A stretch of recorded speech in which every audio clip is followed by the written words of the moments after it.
I've had a tough few weeks with some more intense symptoms than usual, but I've done my best to push through it and focus on building my future. And I'm now pretty much ready for an event I've been preparing for, which is this coming weekend.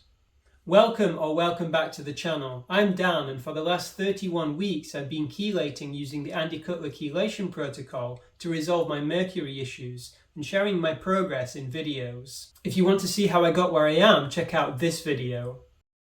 The chelators I'd ordered but not received came in the post, so my pill cupboard is restocked and I'm back to my regular dosing regime. That's 3 milligrams of DMSA and ALA every 3 hours during the day or 4 hours during the night. I've also taken my version of the Core 4 and other supplements as usual. If you want to know what that is, check out this video.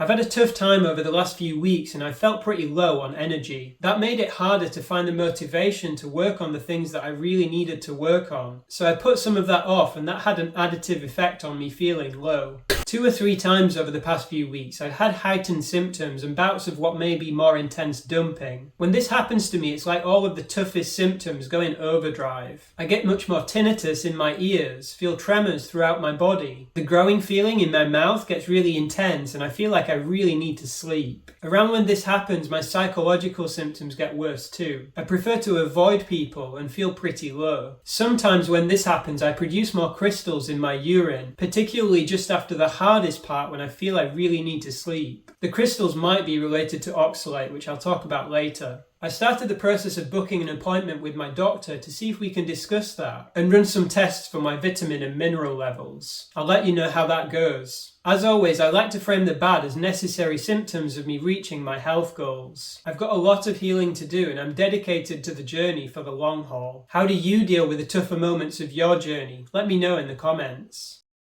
In my last video I talked a bit about addiction and particularly food addiction. I'm happy to report that I haven't eaten any more chocolate since my last video and I don't intend to. Chocolate used to be a real issue for me. At one point in my life I was eating 100 grams or more of 100% chocolate every day and it ended up really crippling me. I believe because of oxalate poisoning. Oxalate poisoning has a lot in common with mercury poisoning. It can cause all sorts of nasty symptoms, it can take a long time to recover from, and it can be caused or exacerbated by diet. Unfortunately, many people that are health conscious end up giving themselves an oxalate problem. This can be because of an increased uptake of foods that we might consider to be healthier alternatives or superfoods. This includes some nuts, some leafy greens like chard and especially spinach, and dark chocolate. If you think you may have issues with oxalate, then I really recommend the Triangular Oxalates group on Facebook or any of the videos with Sally K Norton. Sally's story is a particularly cautionary tale. She worked in public health and she always thought that she was doing the right thing by eating healthily according to conventional wisdom. She had a largely plant-based diet, grew her own food including sweet potatoes and chard, and became really sick as a result. Since she finally found the cause of some very intense health issues that she developed over time, she's been campaigning to help others.